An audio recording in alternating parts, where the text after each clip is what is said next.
আসসালামু আলাইকুম সবাইকে ঈদ শুভেচ্ছা। অনেক দিন পরে আজকে প্রায় ঈদ হলো 1 তারিখ, আজ হচ্ছে 5 তারিখ। তারও প্রায় 3-4 দিন আগে আহ, হবে আজ প্রায় আমরা 7-8-10 দিন পর্যন্ত আমাদের লাইভ ক্লাস থেকে আমরা এখনও সক্রিয়ভাবে থাকতে পারিনি ঈদের পরে বিভিন্ন ব্যস্ততার কারণে। আহ, আশা করছি আমার প্রিয় শিক্ষার্থীরা সবাই খুবই ভালো আছে, আমিও ভালো আছি। আশা করছি তোমাদের পরিবারের, বিশেষ করে শিক্ষার্থীদের পরিবারের যারা অভিভাবকরা আছেন এবং আমার সহকর্মীরা যারা আছেন প্রত্যেকেই ভালো আছেন। আজকে চিন্তা করলাম যে আমরা তো এই তো কয়েকদিন পরে আমাদের নিয়মিত ক্লাস চালু হয়ে যাবে। আমরা শুরু করে দেব আমাদের ক্লাস, নিয়ম মাফিক রুটিন মাফিক আমরা আমাদের ক্লাসগুলো শুরু হয়ে যাবে। সেই ছাড়া সেই উপলক্ষে এখন চিন্তা করি ঈদ উপলক্ষে আমার শিক্ষার্থীদেরকে তো কিছু না কিছু উপহার দিতে হবে, তাই না? হ্যাঁ, তা এখন বিশেষ করে এখন চিন্তা করছি যে কি উপহার দেওয়া যায়। আসলে তো এই যে অগাস্ট মাস, হ্যাঁ, অগাস্টের 1 তারিখে ঈদ হলো। হ্যাঁ, অনেকটা কি কোরবানি হয়েছে না? হ্যাঁ, ইসলামের একটা দ্বিতীয় বৃহত্তম উৎসব কোরবানি হয়েছে। তাছাড়া এই অগাস্ট মাস হচ্ছে আমাদের বাঙালি জাতির জন্য সবচেয়ে একটা কঠিন মাস, তাই না? কারণ এই মাসে আমাদের এই স্বাধীনতার অগ্রনায়ক জাতির জনক বঙ্গবন্ধু শেখ মুজিবুর রহমানকে সপরিবারে হত্যা করা হয়েছে। তাই এটা জাতীয় শোকের মাস। আমরা এই শোকের মাসে ইচ্ছে করলেও অনেকটা আমরা কি করতে পারি না, আমরা আনন্দ করতে পারি না। কারণ যিনি এই দেশটাকে স্বাধীন করার জন্য এই দেশের প্রত্যেকটা নাগরিককে, এই দেশের প্রত্যেকটা মানুষকে মুক্তির স্বাদ দেওয়ার জন্য, এদেশের প্রত্যেকটা মানুষের সুখের জন্য, স্বাচ্ছন্দ্যের জন্য, অর্থনৈতিক মুক্তির জন্য, রাজনৈতিক মুক্তির জন্য, সামাজিক মুক্তির জন্য যে অগ্রণী ভূমিকা পালন করেছেন, সর্বোপরি আমাদের এই বাংলাদেশ নামক একটা মানচিত্রের জন্য যে বিশদ ভূমিকা পালন করে গেছেন, তার তার যে আত্মত্যাগ, তার আত্মত্যাগের আত্মত্যাগকে আমরা শ্রদ্ধার সাথে স্মরণ করছি এবং বাঙালি জাতি তো স্মরণ করবে, যারা আমাদের উত্তরসূরিরা আসবে তারাও যুগে যুগে এটা স্মরণ করে থাকবে। প্রত্যেকের জন্য এটা অনেক কষ্টের, অনেক যন্ত্রণার। তাই আজকে আমি চিন্তা করছি যে আমার বাঙালি জাতির জনক বঙ্গবন্ধু শেখ মুজিবুর রহমানের আর এই যে হত্যার মাস, যারাই মানুষ হত্যা খুবই মহাপাপ। আত্মহত্যা করা যেমন মহাপাপ, মানুষ হত্যা করা তার চেয়ে আর বেশি পাপ। তো সুতরাং কাউকে বিনা কারণে হত্যা করা যাবে না। যে বা যারা হত্যা করেছে তাদের প্রতি আমাদের ঘৃণা থাকবে, অবিচল থাকবে। কারণ আমরা কখনোই পারি না এমন নরপিশাচের কাজ করতে। তাই তোমাদের প্রত্যেকের জন্য চিন্তা করছি যে আমরা এই অগাস্টে কি করা যায়। তাই ভাবছি যে আমি জাতির জনকের এই শোকের মাস, শোক দিবস এবং শোকের মাস উপলক্ষে আমি তোমাদের জন্য অনেক বিশিষ্ট কবিদের কয়েকটা বরেণ্য কবিতা আবৃত্তি করব আজ। আর আমি বরাবরই আবৃত্তি খুব পছন্দ করি, নিজে করি, অন্য আবৃত্তি করলে সেটাও শুনতে পছন্দ করি। আমার খুব ভালো লাগে আবৃত্তি করতে। তাই চিন্তা করলাম যে আমরা জাতির জনক বঙ্গবন্ধুর এই প্রয়াণ মাসে আমরা কি উপহার দিতে পারি। তাই চিন্তা করলাম যে আমার এই মাদাম বিবিনার শাহজাহান অনলাইন প্ল্যাটফর্মের পক্ষ থেকে যারা যুক্ত আছে তাদের প্রত্যেকের জন্য আমার অনেক অভিনন্দন, অনেক ভালোবাসা। এবং আমরা এই শোকের মাসে আমাদের জাতির জনক বঙ্গবন্ধু শেখ মুজিবুর রহমানের জীবনগাথা জানব, পড়ব এবং যারা এই ঘৃণ্যতম কাজ করেছে তাদেরকে আমরা ঘৃণা করব। এবং আমরা বঙ্গবন্ধু শেখ মুজিবুর রহমানের যে তাকে উদ্দেশ্য করে, তার এই মাসকে উদ্দেশ্য করে এবং জাতির জনকের গুণকে তুলে ধরে, হ্যাঁ, যে কবিরা কবিতা লিখেছেন, আমি তোমাদের জন্য আজকে সেখান থেকে বেছে বেছে বেশ কয়েকটি কবিতা নিয়েছি এবং সেই কবিতাগুলো তোমাদের সবার জন্য আবৃত্তি করছি। জানি না আমি কতটুকু আবৃত্তি তোমাদের জন্য সুন্দর করে করতে পারবো, হয়তো তোমরা তো বুঝবে, তাই না? হ্যাঁ, খুব মনোযোগ দিয়ে শুনবে। ম্যাডাম, তোমাদের জন্য আবৃত্তি করছি বঙ্গবন্ধু শেখ মুজিবুর রহমান স্মরণে অন্নদা শঙ্কর রায়ের বিশেষ কবিতা নরহত্যা মহাপাপ। তার চেয়ে পাপ আরো বড় করে যদি যারা তার পুত্র সম বিশ্বাস ভাজন জাতির জনক, যিনি অতর্কিত তারই নিধন। নিধন সব অংশে হলে সে পাপ আরো গুরুতর। সারা দেশে ভাগী হয় পিতৃঘাতী সেই ঘোর পাপের যদি দে সাধুভাব, যদি করে অপরাধ ক্ষমা, কর্মফল দিনে দিনে বর্ষে বর্ষে হয়। এর জমা একদা বর্ষণ বজ্ররূপে সেই অভিশাপে। রক্ত ডেকে আনে রক্ত, হানাহানি হয়ে যায় রীত। পাশবিক শক্তি দিয়ে রোধ করা যায় মিথ্যা মরীচিকা। পাপ দিয়ে শুরু যার নিজেই সে নিত্য বিভীষিকা। ছিন্ন মস্তা দেবী যেন পান করে আপন শুনিত। বাংলাদেশ বাংলাদেশ থেকো না কো নীরব দর্শক, ধিক্কারে মুখর হও, হাত ধুয়ে এড়াও নরক। ধন্যবাদ। আমি এতক্ষণ অন্নদাশঙ্কর রায়ের আমাদের জাতির জনককে যারা এই মাসে হত্যা করেছেন তাদের কিছু আমাদের জাতির যে ঘৃণা, জাতির যে ক্ষোভ, সেটাই প্রকাশ পেয়েছে। আশা করি তোমাদের সবার হয়তো ভালো লাগবে, কষ্টে ভরা। কারণ এই মাসটা পুরোটাই তো কষ্টে ভরে আছে, যন্ত্রণায় ভরে আছে। কত পাষণ্ড হলে সপরিবারে কাউকে এভাবে নিধন করতে পারে, কতটা নির্মম হলে, কতটা পাষণ্ড হলে তা করা যায়। ভবিষ্যৎ প্রজন্মের কাছে আমাদের একটাই অনুরোধ থাকবে, এমন জঘন্য কাজ কখনো করো না, এমন জঘন্য কাজে কাউকে ইন্ধন জুগিও না। মানুষকে ভালোবাসতে হবে, গুণীকে গুণের সম্মান করতে হবে, বড়দের শ্রদ্ধা করতে হবে। আমাদের নিয়ম যত কঠিন হোক না কেন তাকে মানতে হবে, কারণ নিয়ম সুন্দর। নিয়ম মানুষকে সুশীল করে, নিয়ম মানুষকে বৈষয়িক করে, নিয়ম মানুষকে মানুষের মতো বড় হতে সাহায্য করে। আশা করি তোমরা তাই করবে। আমি এবার আবৃত্তি করছি আরেকজন কবির কবিতা।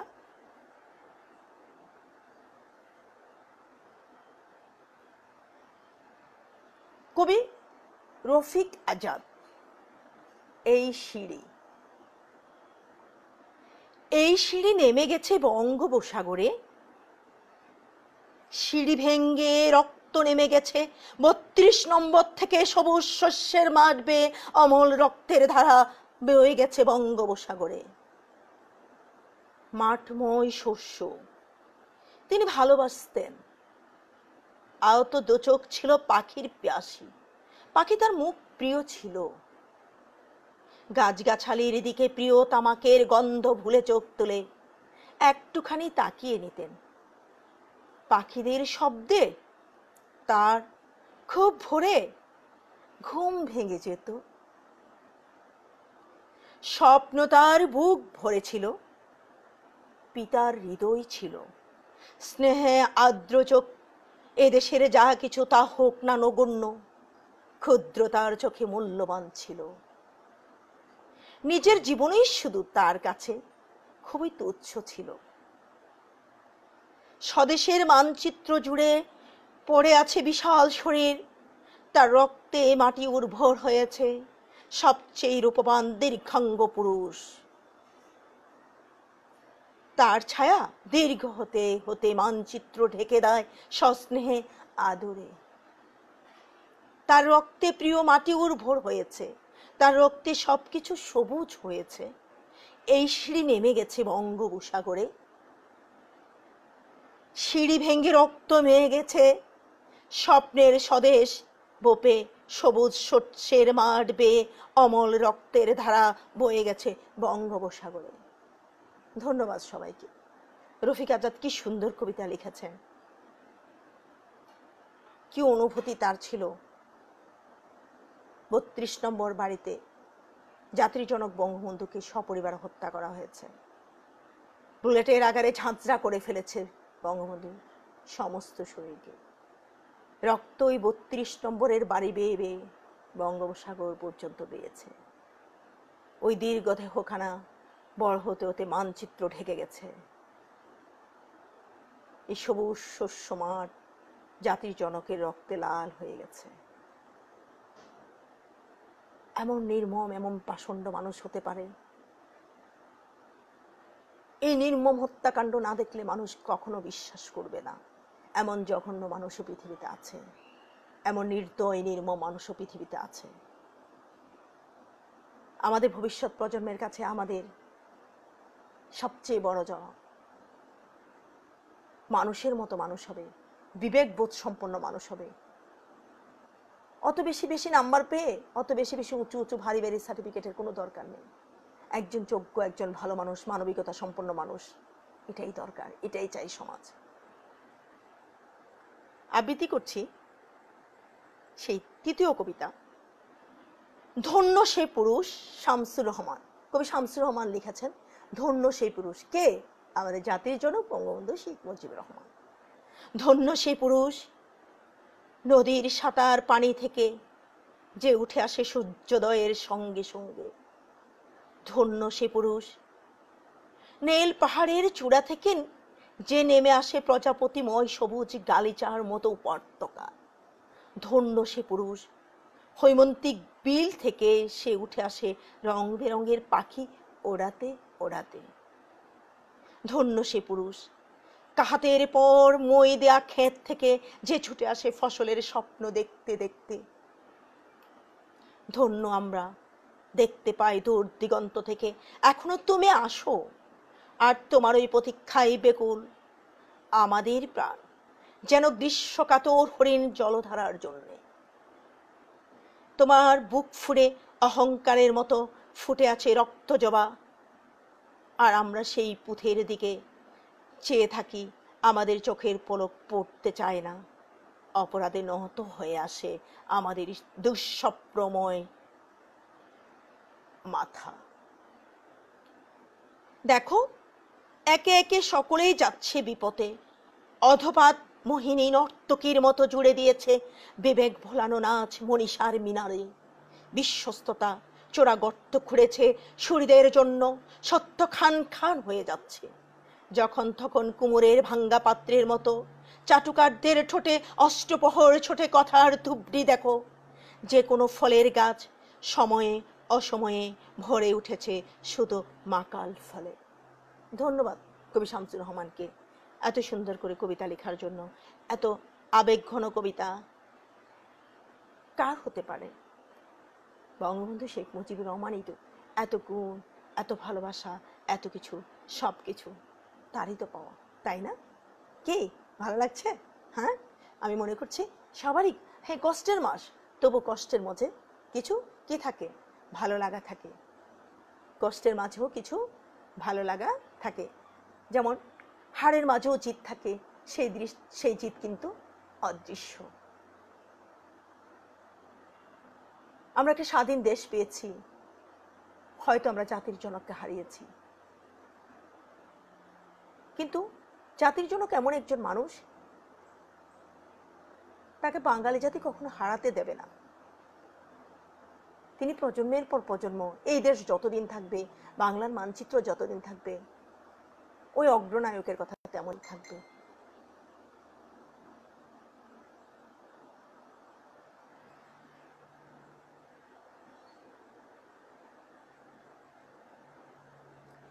ঝলসে যাওয়া ঘাসের মতো শুকিয়ে যাচ্ছে মমতা। দেখো, এখানে আজ কাক আর কোকিলের মধ্যে কোনো ভেদ নেই। নানা ছল ছুতোই স্বৈরাচারের মাথায় মুকুট পরাচ্ছে ফেরেক বেখা জের দল। দেখো, প্রত্যেকটি মানুষের মাথা তোমার হাঁটুর চেয়ে এক তিল উঁচুতে উঠতে পারছে না কিছুতেই।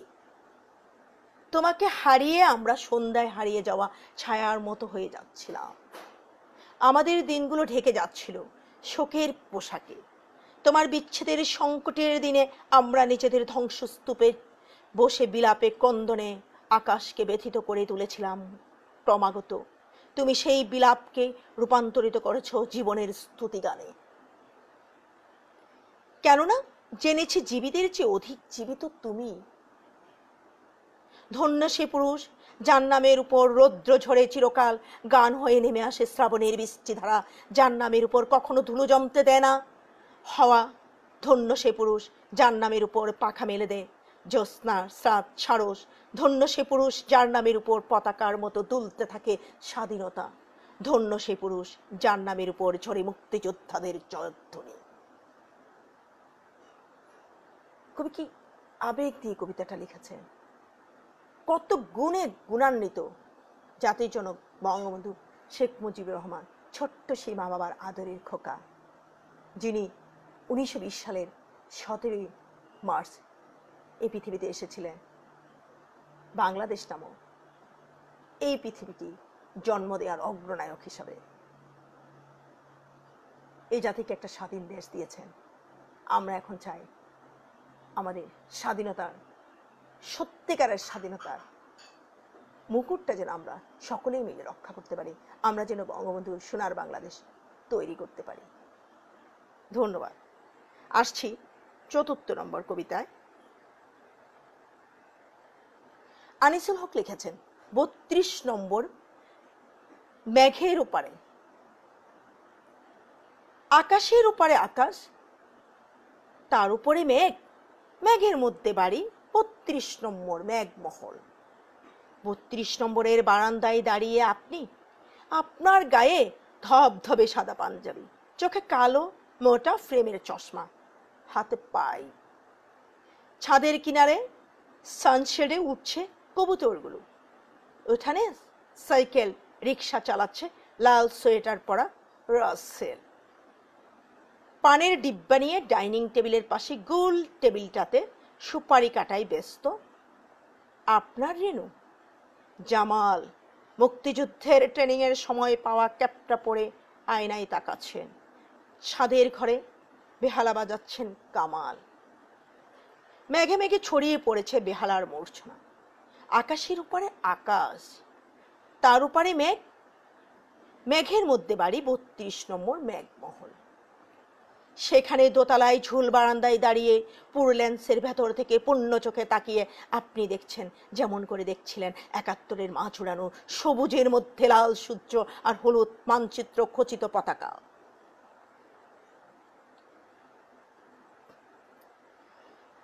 যেমন করে তাকিয়ে দেখেছিলেন 70-এ 71-এ রোজ আপনার নির্দেশের অপেক্ষায় 32 নম্বর থেকে বঙ্গোপসাগর পর্যন্ত দাঁড়িয়ে থাকা স্বাধীনতা পাগল মানুষগুলোকে। যেমন করে 7ই মার্চের মঞ্চে দাঁড়িয়ে লক্ষ কোটি চোখের দেখতে পেয়েছিলেন একটা জাতির জন্মের ফুল ফোটা।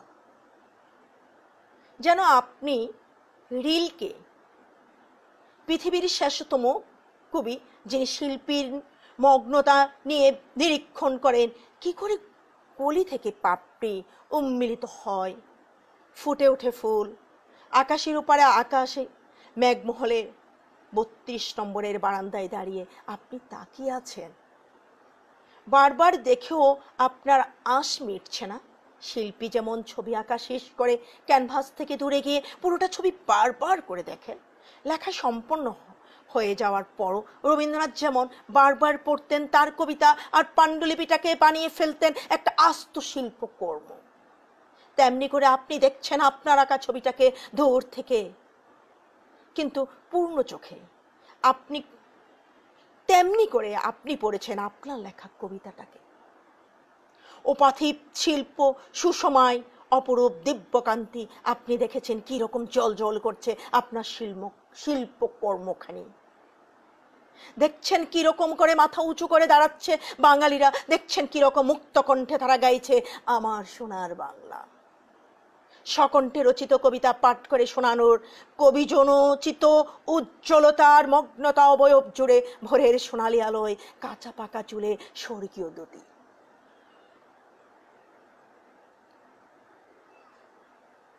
রবীন্দ্রনাথ, কাজী নজরুল আর জীবনানন্দ দাশের পাশে দাঁড়িয়ে আপনি বলেছেন, ওই দেখুন, ওই যে আমার কবিতা, কবিগুরু, ওই যে আপনার সোনার বাংলা, বিদ্রোহী কবি, ওই যে আপনার জয় বাংলা, জীবনানন্দ বাবু, ওই যে আপনার রূপসী বাংলা। ওই তো আমার কবিতা, আমার কবিতার নাম বাংলাদেশ। ওই তো আমার কবিতা, আমার কবিতার নাম বাংলাদেশ। ওই তো আমার কবিতা, আমার কবিতার নাম বাংলাদেশ। চির অপরূপ, চির মধুর, চির অপরাজয় বাংলাদেশ।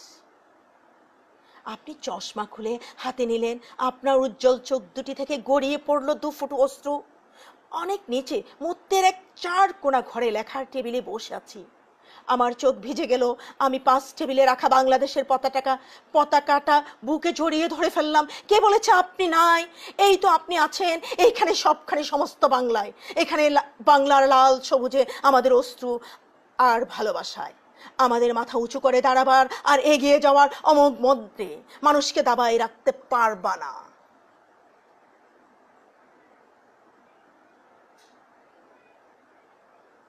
ধন্যবাদ। ৭৪ নম্বর কবিতাটি শেষ হলো। বঙ্গবন্ধুকে নিয়ে বিশিষ্ট কবিতা করেছেন। আমি শুধু কবিদের কবিতাগুলা, লেখা কবিতাগুলা আবৃত্তি করেছি আমার দর্শকদের জন্য। যদি ভালো লেগে থাকে এই ধারাবাহিকতায় আবার স্কুল চালু হওয়া পর্যন্ত বাকি আরো 2 দিন চলতেই থাকবে। আশা করছি আমরা জাতির জনক বঙ্গবন্ধু এই শোকের মাসে তার জীবনগাথা শুনবো তাকে নিয়ে লেখা কবিদের কবিতা, বাংলার ইতিহাস জানবো, বাঙালির ইতিহাস জানবো বাংলাদেশ নামক এই ছোট্ট দেশটি, বাংলাদেশ নামক এই মানচিত্রটির কিভাবে জন্ম হলো সে কাহিনী। সে পর্যন্ত তোমরা সবাই ভালো থাকো এবং যারা শুনছেন তারা প্রত্যেকে ভালো থাকবেন। প্রত্যেককে আবারও ঈদুল আজহার ঈদ মোবারক জানিয়ে আজকের কবিতার সন্ধ্যা এখানেই শেষ করছি। শুভরাত্রি। আল্লাহ হাফেজ। আসসালামু আলাইকুম।